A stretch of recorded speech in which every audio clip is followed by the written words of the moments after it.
Hello, Am. How you doing, girl? It's Miguel. I'm so pleased to be in your presence today. Thank you for letting me into your home and into your mind, into your thoughts. I really appreciate it.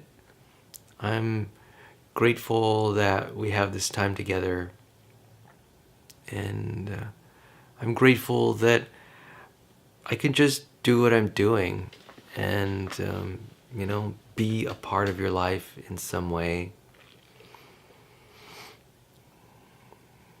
It satisfies me. I feel more satisfied and complete knowing that we can share this time together and, be together face to face and, enjoy ourselves a little bit. Enjoy some quiet time together, sort of one-on-one, just relating with one another and understanding one another. The intent is about sharing time. It's about sharing connection in the moment, in an unscripted way. Me getting to know a little bit more about you, you getting to know a little bit more about me. So, we're on this journey together. This is life, we're all spinning around on this planet Earth. We're walking along the crust. And, as the days go by, there's, at least for me, this recognition that, we're walking together. We're walking shoulder to shoulder, hand to hand, forward, on this planet, day by day, hour by hour. And, we're not alone. We belong to each other in some sense. And I'm glad that it's the case. So today is the 20th of October, 2018.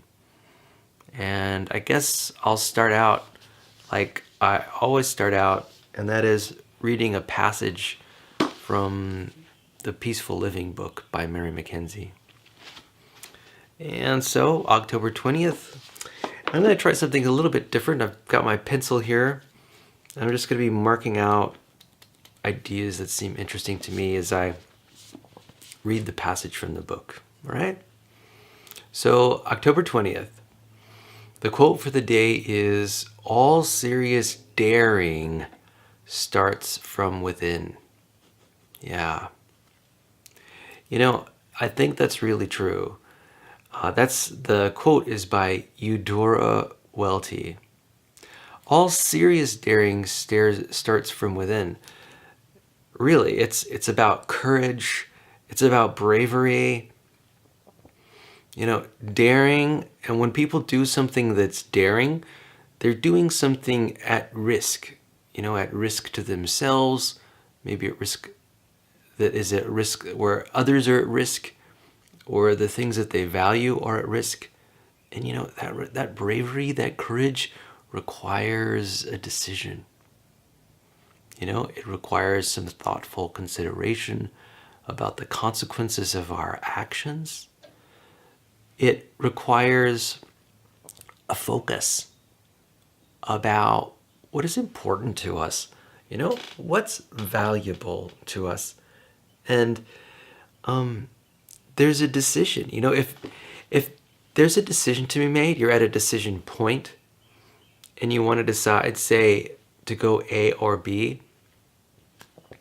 it takes an examination, a thoughtful examination of the consequences. one has to become aware of the consequences of either outcome and balance those outcomes. There's this risk-reward type equation that needs to be balanced.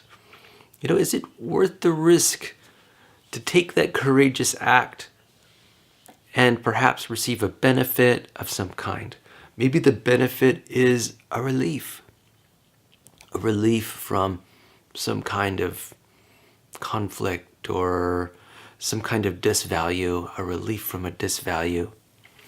And it all starts from within. It's about having the courage in your own mind to take the risks, or the apparent risks, and to know that at least in some way, if there is failure, that you can survive. That even if things go poorly, that you're willing to live life in recovery afterwards. And there's something really powerful about risk-taking. Now, there's something powerful about risk-taking if that risk-taking is taking place because of some kind, through considered action. There ought to be good reasons to take the high-risk actions. And, this requires thoughtfulness. It requires analysis, consideration, of the consequences. It requires a vivid imagination. Yeah, and all of this comes from within. It comes from within your mind. It's a choice of consciousness and awareness and focus, and sometimes even a little determination. If there's a decision point that's arising in your life, then there's this point where you pause for a moment and take and consider what the options are and what the consequences of any of your actions might be. And it all takes place in the mind. As the mind is trying to balance the values and disvalues of life, to make the right choices, to make the more correct choice. That is, a correctness is defined as a choice that's consistent with your values. Values are somewhat subjective. And this idea of the correct choice or the so-called correct choice, that comes from a certain perspective. And, I've talked in the past about balancing different perspectives. I talk about multi-theoretical approaches. It's important to sort of be informed by lots of different perspectives as you make a choice. What that means is that there's a basket of values that each perspective brings, and it's important to look at any decision from many different views, many different perspectives. So, at least from a philosophical, maybe an ethical standpoint, you're able to make the best choice for you. That means it's a choice that is consistent with your values from as many different perspectives as possible. Yeah. So definitely courage and heroism and risk-taking is definitely an inner problem. It's an inner choice. And I guess that's all I've got to say about that particular quote. I'm really going at it today. I'm so considered. Okay, so let's see what Mary Mackenzie has to say about this quote. By the way, that quote again was "All serious daring starts from within" by Eudora Welty. And Mary Mackenzie begins her passage with the subtitle "Compassionate Communication and Addictions." All right? So people often ask me how compassionate communication works with addictions. There are no easy answers, and there are many 12-step programs that help people overcome their addictions. Remember that everything we do is an attempt to meet needs. Compassionate communication complements what people learn in other programs by helping them focus on finding new strategies that will better meet their needs. When looking at addictions, consider what needs the person is trying to meet. I'd guess that behind all addictions is a desire for ease, comfort, relief, and protection from painful emotions or life situations. Each person's situation is different, but the underlying needs are the same. The addictive substance, then, is the strategy people use to meet these needs. Most times, there are other strategies that will meet them more effectively. Behind every addiction is a person in pain. Empathizing, listening to someone's feelings and needs can bring great relief to the person and to your relationship. Rather than saying, you shouldn't smoke so much, consider empathizing and say, do you worry that you will be under a lot of stress if you will try to quit smoking?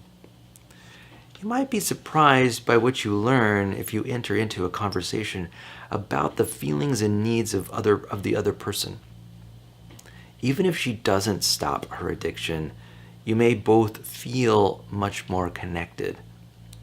There are no easy answers, but the more we can connect with the needs a person attempts to meet through their addictions, the greater their opportunity for recovery.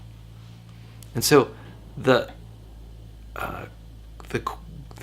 comment for the day, or the thought for the day, is this: consider the needs people are trying to meet through their addictions today. Wow. I think this is a really powerful passage, and I think the question of addiction is an important one to consider. I think the word addiction gets thrown around a lot in common society, but there are different. I acknowledge there are different kinds of addictions. There's psychological addictions and physiological addictions, and knowing about those distinctions is really important to know about, particularly when considering the idea of addictions. Let me talk about something real quick, though. I noticed that in this passage, Mary McKenzie talks about compassionate communication. Well, that is, just so that you know that is just a synonym for non-violent communication. So you might be asking, why use compassionate communication as a label instead of non-violent communication? Well, I think the problem with the phrase nonviolent communication is that it's got the word violent in it. Even if the title negates violence by using non, the prefix non for nonviolent, I think just the fact that it has the word violent in it brings to mind violence. And although it's an entirely appropriate use of the word, I think that a lot of people just are not comfortable with that word violent in the middle of their peaceful communication practice. So people have been using compassionate communication, that phrase, as a synonym for nonviolent communication, and I'm all for it. But there's also something a little bit more vague about compassionate communication.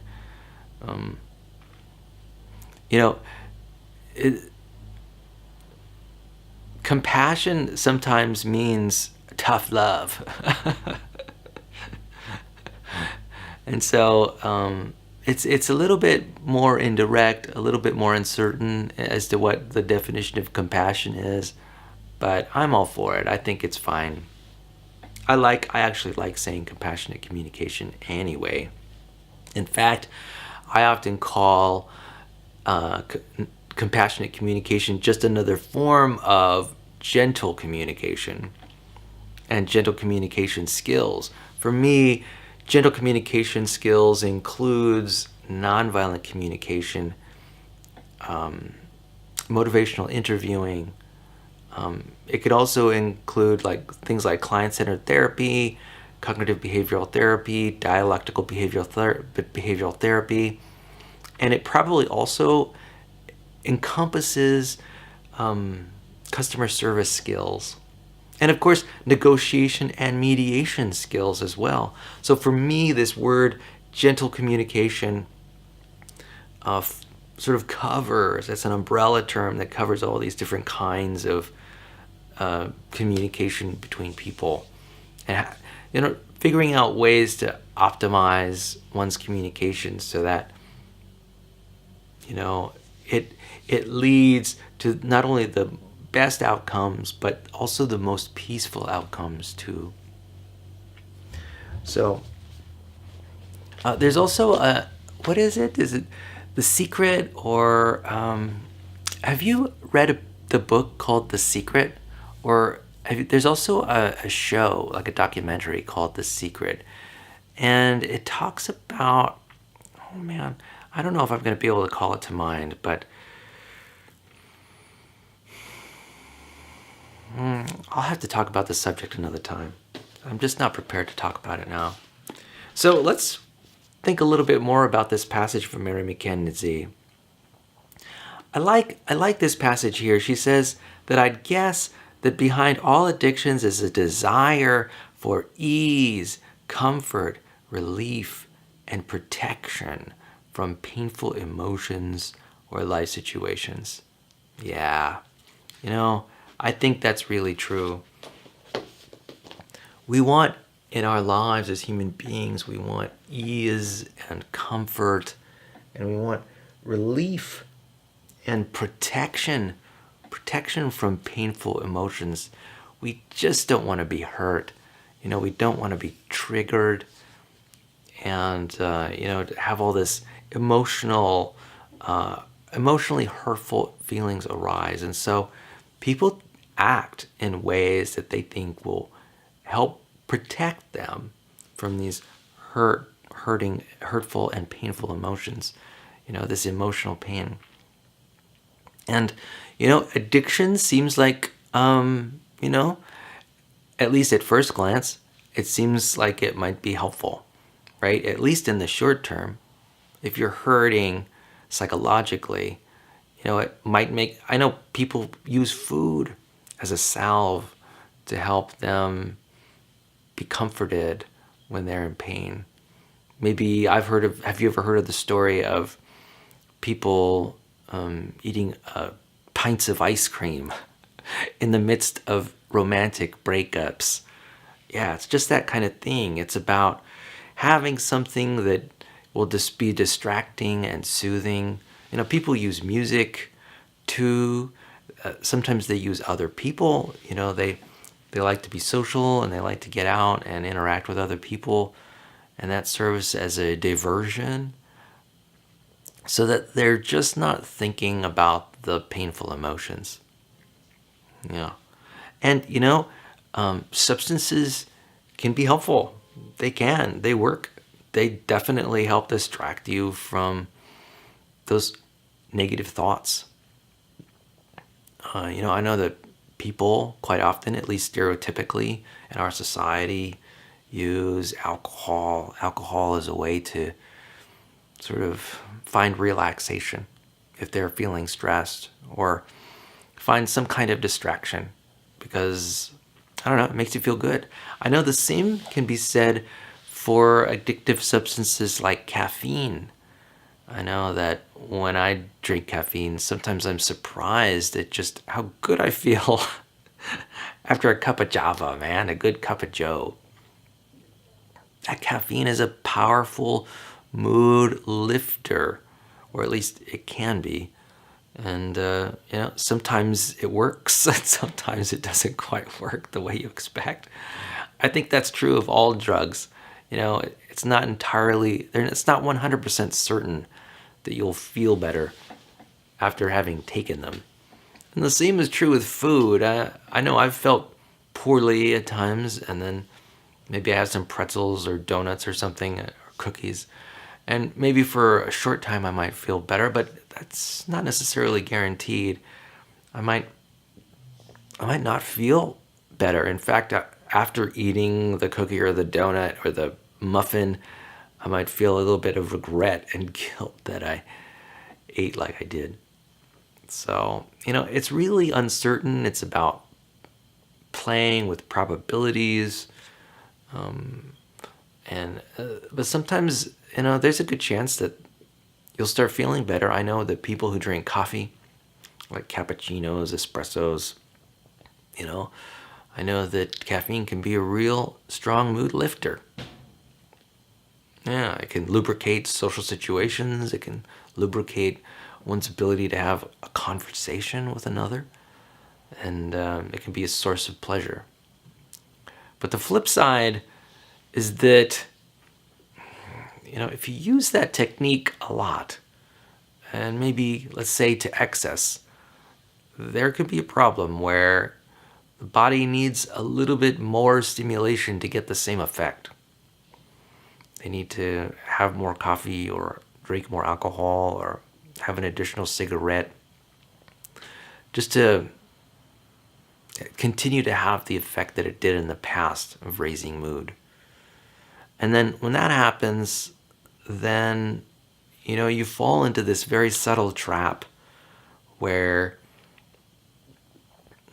there are times that you don't feel as good as you want, and you've got this single strategy of using a substance to elevate your mood, and you go to that substance again and again, and it's just it gets disruptive. It gets in your way.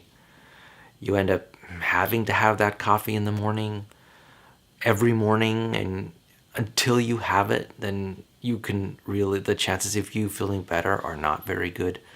Same is true with needing to have a drink of alcohol while, say, at a dance party or something like that. So it's actually quite insidious. You end up, in my view, I think a person ends up losing a little bit of control. Certainly control over their life. And for me, as a person who is highly focused on self-discipline, that loss of control when using an addictive substance means that, I steer clear of anything like that. It's just me. That's my personal perspective. I tend to avoid addictive substances. Just as a general rule, like I said, for me, I'm all about a focus of control of my body and my mood states and things like that, my behavior. That's just who I am. I feel more comfortable when I'm in control of my mind and body than when I feel more comfortable when I'm not subject to like an external substance to feel better. Yeah. In a way, I almost would rather feel worse for a time so that I could, wrest that control over time eventually on my own. Because if I have like a chemical tool to do it, then I'm basically subject to that chemical tool and its proclivities. These chemical tools aren't 100% effective all the time. And sometimes when using them, they require adjustments. They can also be quite expensive. I know that alcohol addiction and even coffee addiction takes a financial toll. Starbucks coffees are expensive, $3 and $4 a shot, right? And a pop, I meant to say. And so anyway, what's next? So yeah, here's another point she says. She says the addictive substance then is the strategy people use to meet these needs. So I think that's the real important point, that the addictive substance is a strategy. Now, how many strategies, and I've mentioned this in the past, how many strategies are there for meeting a particular need? Well, my guess is that there are an infinite number of strategies to meet any particular need. For example, if you have a need to feel better, at least for a time, you can use a lot of different strategies. You can reach out for a cup of coffee, or you can reach out for an alcoholic drink. You can reach out and watch some television. Watch television for 20 minutes, and that could be mood elevating. Another thing you could do is go to a book, watch a video on YouTube, listen to some music. There are a lot of ways to distract you and to enhance a person's mood. Taking a shower, or taking a bath, getting a massage, doing something different, going on a trip, doing some traveling, going on a hike, riding a bike, going to work out, going swimming. So as you can tell, there are definitely an infinite number of things that a person can do to elevate their mood, to meet their needs in the moment. Seeking out addictive substances is definitely not my first choice, because you lose autonomy, you lose control somewhat. You become subject to a fixed way of single strategy of solving a problem, and it's a strategy that doesn't work all that great, all that well. It's not 100% effective. And at times, my guess is that it's not even 80% effective. And also that strategy loses its effectiveness over time. So if I grab an alcoholic drink, say a beer, and it elevates my mood for a while, that's great. Until 2, 3, 4 weeks later, when I find that I need a beer and a half or 2 beers to get the same effect. My body and mind has adjusted. It's basically adapted to the chemical environment. And so now the strategy doesn't work again. So, I had a strategy that wasn't working, and I replaced it with getting a drink, and then now getting a drink, at least one drink doesn't work. So I've got to change my strategy by basically doubling down on the strategy that failed, and having 2 drinks, and then having 3 drinks, and then having 4 drinks. There are other more useful strategies. Even drinking a cup of water. Sometimes I know I'm feeling poorly, low energy, and all it takes is for me to chug a liter of water. And I'm feeling better real quick. Maybe it's dehydration. I don't know. It could be just the change. Sometimes it's just flavors, smells, things like that. So anyway, I guess my final idea is that, using addictive substances as a strategy to solve a need or to fulfill a need of yours, I guess is fine in the short run, but it's risky. There are other much less risky distractions out there, or ways to solve the need. In fact, there are literally an infinite number of ways to satisfy the need besides addictive substances. So why not use a method that's free? Why not use a method that enhances your physical well-being? Why not use a method that enhances your mental well-being? Yeah, why not use a method that saves you money instead of costs money? Totally. They're out there. So that's what I say about that. What else is there? There's another point. Behind every addiction is a person in pain. Now that's another important point. Behind every addiction, there's a person in pain. I understand. A person who's reaching out toward addiction is in pain. Maybe they're lonely. Maybe they're bored, right? Maybe they're feeling low energy. Maybe they're feeling hopeless or helpless in the situation. They're feeling stressed out. These are people in pain. and they are seeking relief. And these substances promise relief, and they provide relief in the short term. So the substances provide relief in the short term. They provide relief from hurting. Now, it's kind of interesting. I've spoken about this a little bit in the past. I talk about emotional pain, and I talk about it on a scale from 1 to 10, right? Where 1 is just a smidgen of emotional pain, barely sensed, and then 10 is like the worst emotional pain that you could ever be in. And one thing that I mentioned when I talked about emotional pain and the intensity scale is that, I might, in my entire life, I don't think I've ever hit the intensity level of a 10.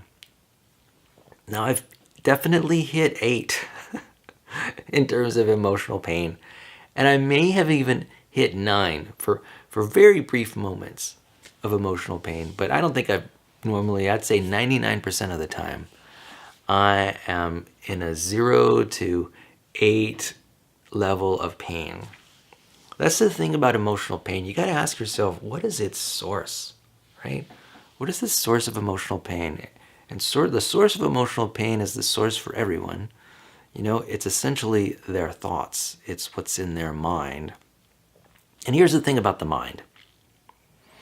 Those thoughts eventually dissolve. They eventually go away. They become part of the past, right? This too shall pass. And that is especially true of thoughts. Thoughts just, they go away. And in fact, I know that from my perspective, after about 5 minutes, a thought that lingered might pass. And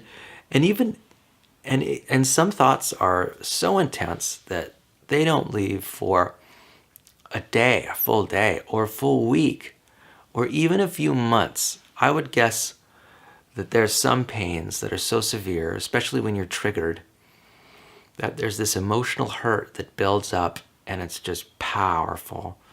Definitely a level of an 8, and you may get reminded of it. It might prick your conscience, 2 or 3 times an hour, maybe even 10 times an hour.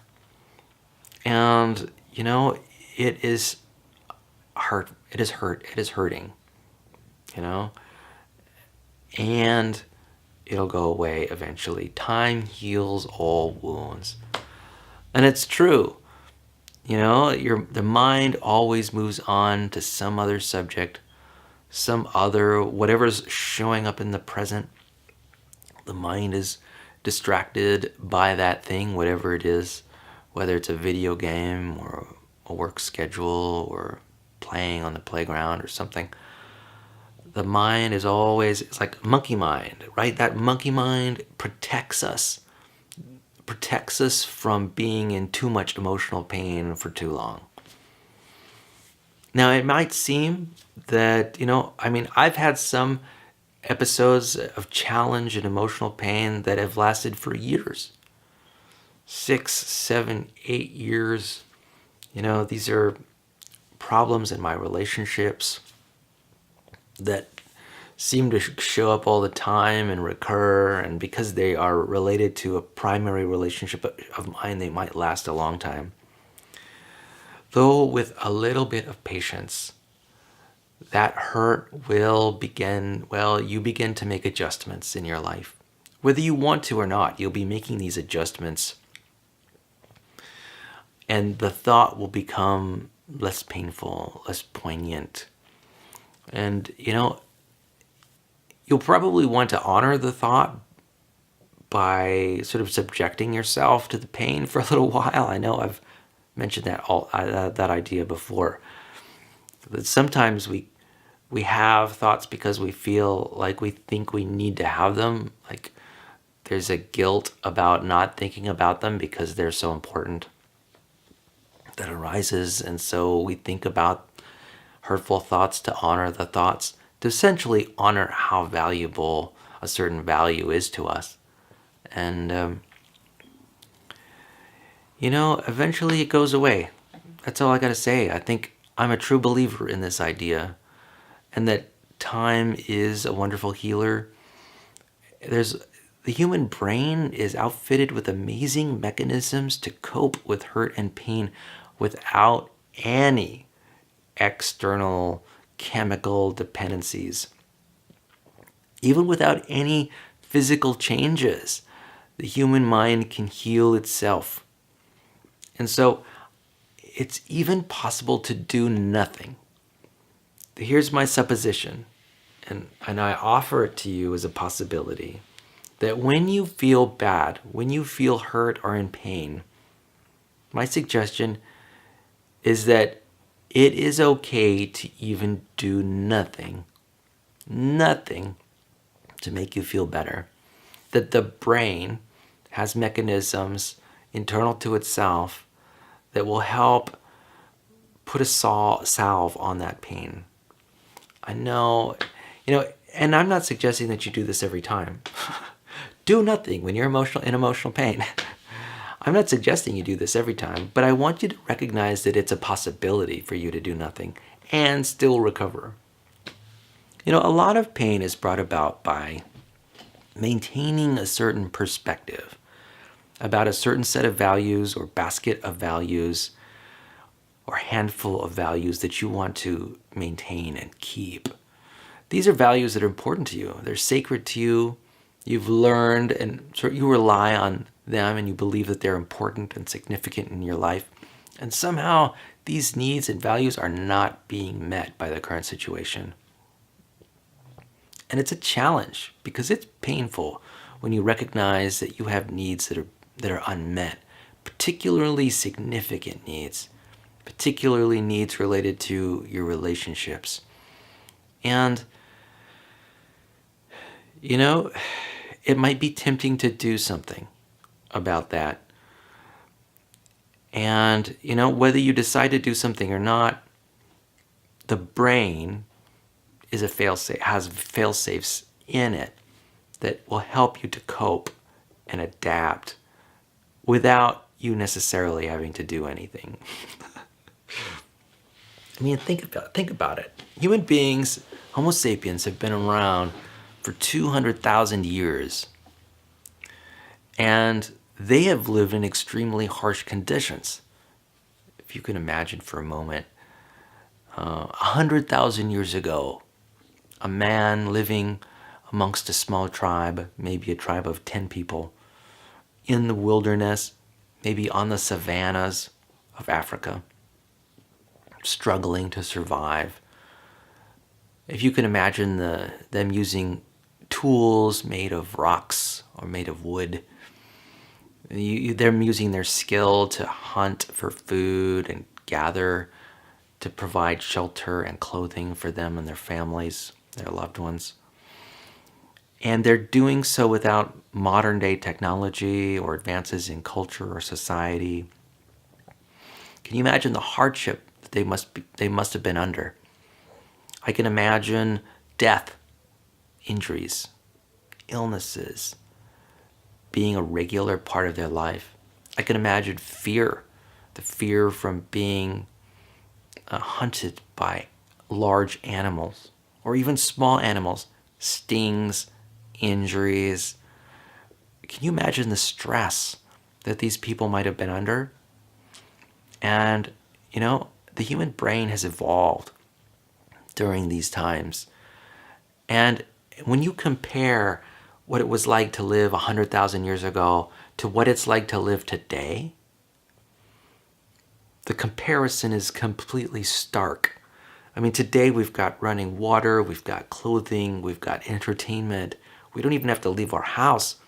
We have food as much as we want, whenever we want. Even we get to have the kinds of food we want on demand. In 20 minutes, I could pretty much get any kind of food I wanted. From a local grocery store to restaurants, and I could get as much of that food as I probably would want. If I wanted 10 pounds of steak, I could get 10 pounds of steak if I wanted. Or 10 pounds of cherries, right? It's possible. Now contrast to the past where a person may be sick and injured and have struggles in their relationships and maybe be isolated and alone. And then be in that condition for years without relief. The human brain has basically adapted to this severe life. So, when people talk about gloom and doom in society, like, oh, look what the Republicans are doing, or look what the Democrats are doing, or look what the Saudis are doing, or or look what the Europeans are doing, or look at what the Asians are doing, or look at this guy in DC or this guy, and they're asking you to feel bad about it. Right? You've got running water. You've got a home that's heated. You've got good work. You're learning new things every day. You've got good friends. You've got family members who are reasonably happy to spend time with you. Really, there's even crime. Crime has been reducing in activity over the last 20, 30, 40 years. Stark reduction in criminality in the world.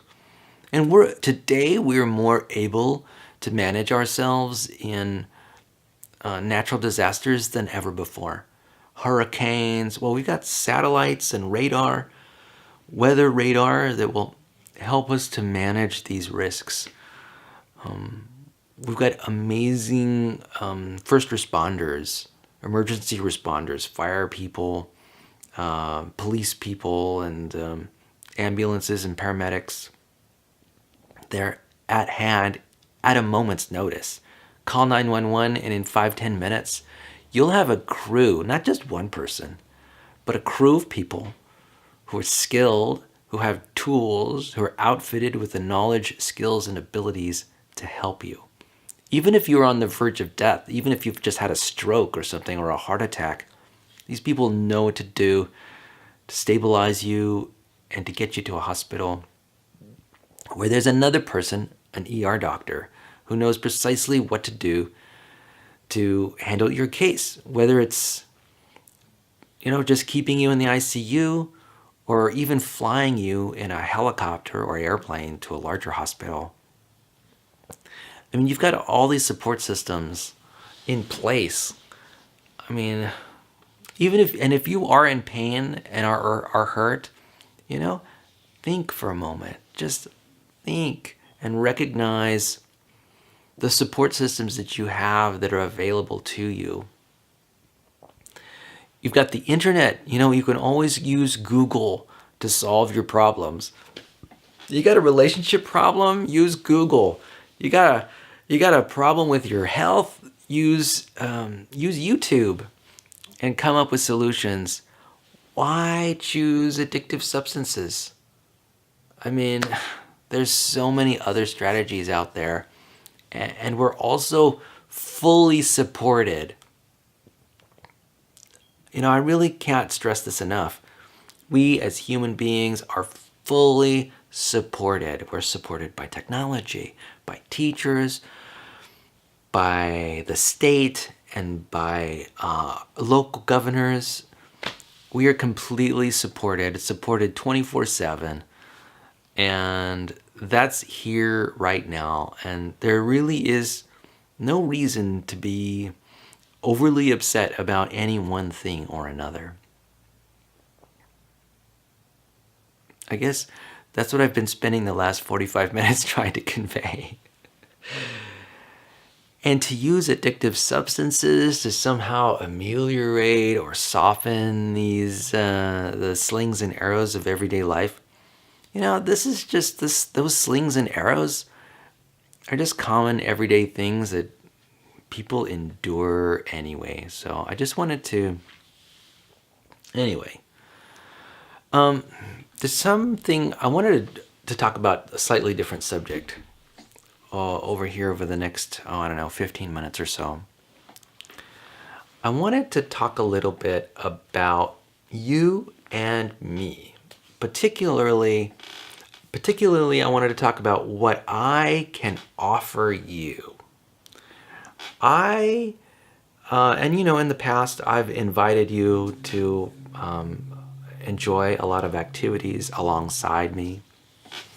And I've welcomed you to participate in ideas and events and activities and projects that I think we would have or gain have a mutual enjoyment of.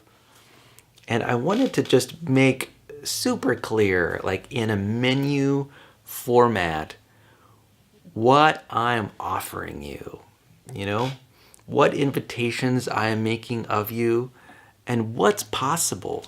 Basically, I want to get your imagination rolling. I want you to get your mind spinning about all the possibilities that are available, because I am in the world here as your support, serving a support function for you. And so you may not fully be aware of what's possible.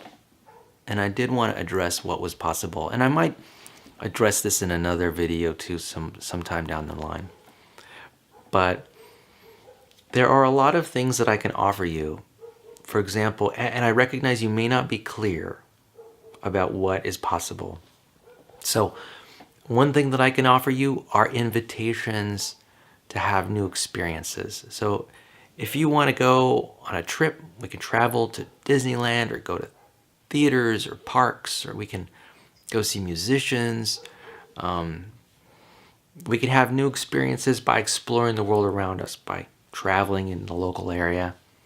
And we can even plan for travel outside of our local area too.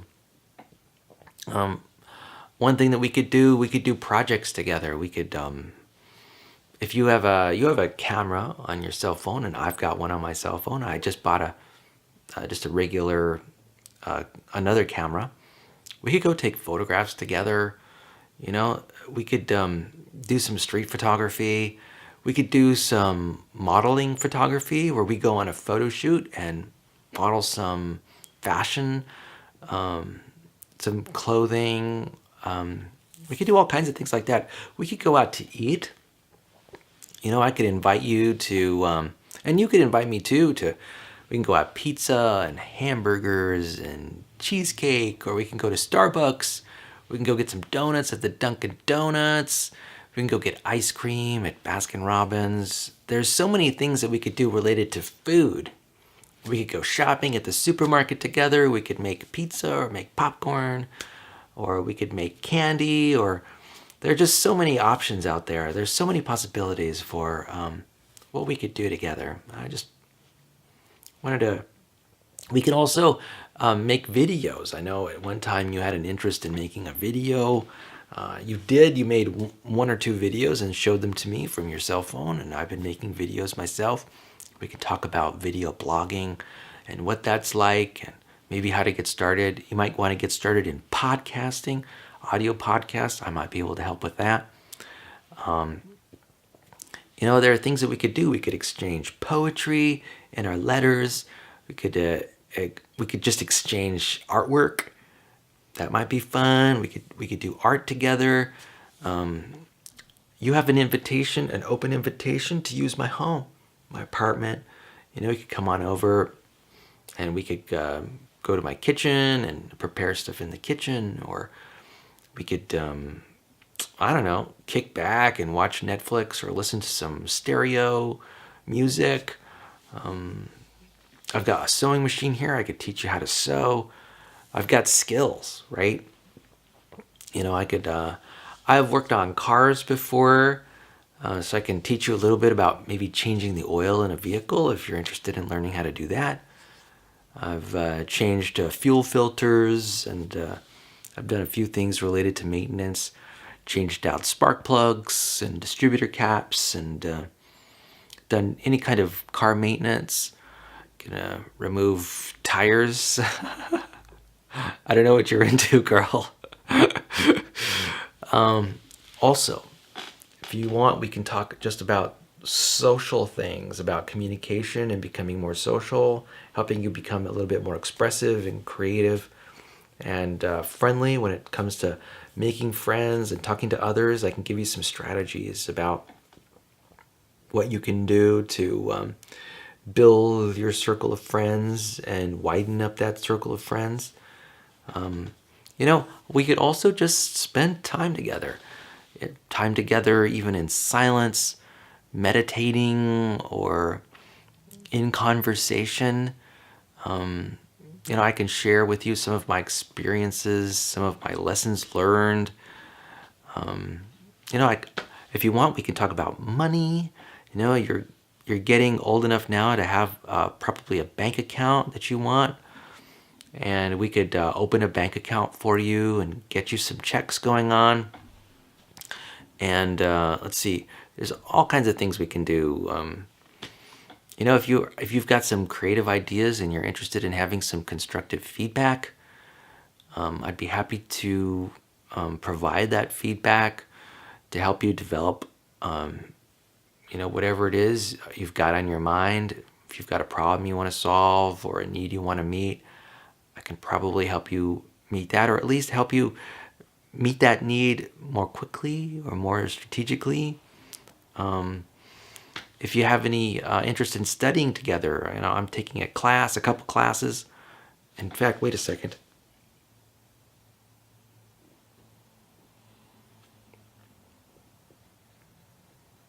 I was just thinking about a class that might be going on today.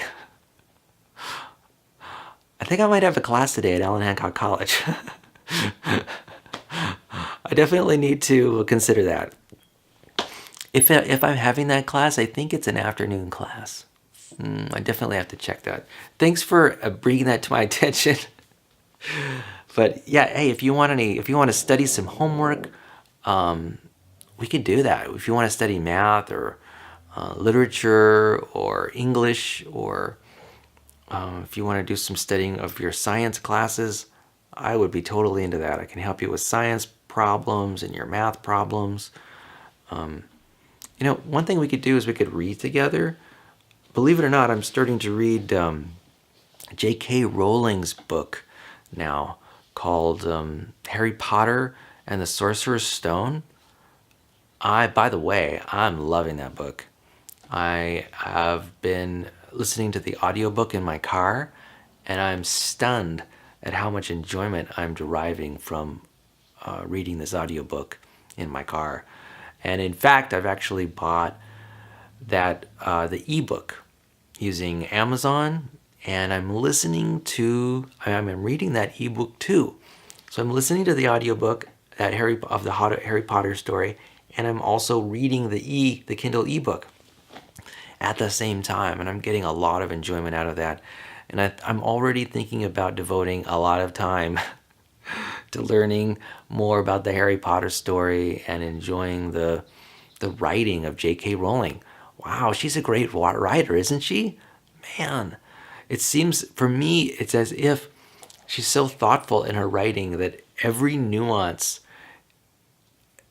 in the writing, like every noun and idea and turn of phrase, relates to something deeper in the story. Anyway, that's the kind of sense I get. I'm thinking this J.K. Rowling is basically a genius. And so I'm excited to read more Harry Potter books. And in fact, today I was at Amazon.com. I was looking at Amazon Prime videos, and I was balancing this idea of watching that movie again. And that's something we could do too. We could watch movies together. We could go to the play. We go to a theater together and watch some plays. And I don't know. There's just so much. There's so much out there that's possible for us. We can play sports. I've talked about all the sporting equipment in the far back of my van. I'm totally up for going to the park or going to the beach or going to the forest. And even we can do hiking, or we can do camping. It's just really there's just no limit to what is possible. And I just wanted to make that known, make it clear that there's so much that's possible. It's not even funny. And part of me telling you this is because I want to avoid a feeling of loss, right? A loss of so much potential, just sort of evaporating, this potential just evaporating, this time we have. And so for me, this video is just a little bit of a reminder for you to sort of acknowledge. I'm asking you to acknowledge what's possible. And I guess in a subtle way, I'm asking you to acknowledge what might be lost if the opportunities are not taken. And what could be lost are opportunities for a lot of fun and creativity and learning and play and excitement and enjoyment. These are all possible, and these are all possible at really high levels. And anyway, I just wanted to let you know that that's possible and that that's something I've been considering lately. And I think I might write a letter about this subject to, just as a reminder. It's kind of funny. Human beings are just so hopeful and optimistic. And I'm definitely one of them. In my mind, I fabricate ideas of what could be, what might be possible. And I use those as sort of a template, goals to strive for. And I acknowledge that probably 95% of my good ideas never happen in real life. But when that 5% of those good ideas actually happen, they stimulate me to be even more hopeful in the future. The only, it's part of, I don't know, my optimistic mindset. I'm just so hopeful and idealistic at times. I know. Sometimes it's not realistic, right? That's one of the problems of being so hopeful and idealistic, is that it's not realistic. And so I try to make adjustments to my thoughts so that they are cohere more closely to reality. But anyway, this is an area where I think that a lot of progress is possible between us. There's a source of enjoyment out there that simply hasn't been tapped, and that is my connection with you. And I'm eager to tap it. I'm eager to obtain values from that source, and I think we can do it. We can do it together, and it doesn't take that much. Once we get the ball rolling, I think that we'll make rapid progress, because we will each see the potential in being in each other's company. Well, anyway, Emily, thanks for tagging along with me today with our discussion, talking a little bit about addictions and strategies to solve needs, to meet needs. And thanks for being open for me talking about, some of the things that might be possible between us. That menu of invitations to you about, what's possible between us. I think that, what we have is really special. It's really special, and it's significant. And I want to explore it and develop it as much as I can. And, with your interest, even with just a little bit of interest and a little bit of energy, I think we can make it happen. I think it really is possible. And I'm hopeful that it'll happen. So anyway, I just want to say that I love you, and I look forward to spending more time with you and connecting with you in the future. And I'm thankful every day that you're out there enjoying your best life, and hopeful that in some small way I can be more a part of it. All right? I love you, girl. I hope you have a wonderful Saturday and a wonderful weekend, and I'll talk to you later. Bye-bye.